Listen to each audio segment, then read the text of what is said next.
If you would like to quickly find out the throughput between two MikroTik devices, then a great tool that you can use is the bandwidth test. When using this tool, one of the routers will need to act as a server and the other as a client. So I've now connected to router 1, and in my neighbors I can see another router which will act as the server. So let's connect to the server and check the setup. If we go to the tools section, we see that there is a bandwidth server option. And if we print the details, we can see there's a few settings. First of all, it has to be enabled. Then we have authenticate set to yes. Now, if it's set yes, it means that the client will need to provide the username and password for that user on the server in order to be able to launch the test.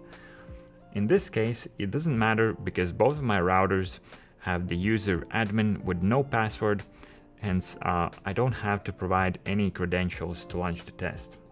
Next, we have allocate UDP ports from. Those are the ports that are simply going to be used for the test traffic. The control packets will still travel over TCP. However, if we run the test in TCP mode, it will still use the ports specified here, but that will be TCP traffic. And at the bottom we have max sessions.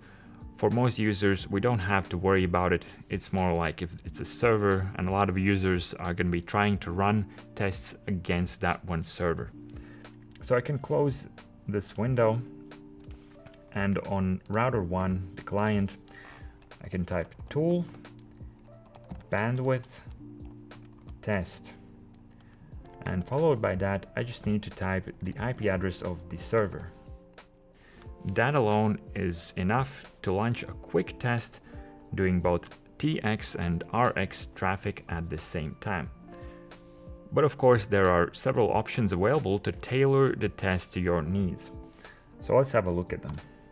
The important ones are direction. By default, it's running the test in both directions, but you could set it to either TX or RX. Then you can also limit the transmit and receive speeds, and this is done through two values. There's local TX speed, which means how much traffic will be generated on the client side, and then there is remote TX speed, which will be RX for the client device. So instead of limiting the amount of traffic that can enter our client device, we're directly specifying how much this server is outputting. Then we have connection count, which could help you to even out load over multiple cores, or if you have bonding in your setup, then you would require multiple connections to even out the load between the bonded interfaces as well.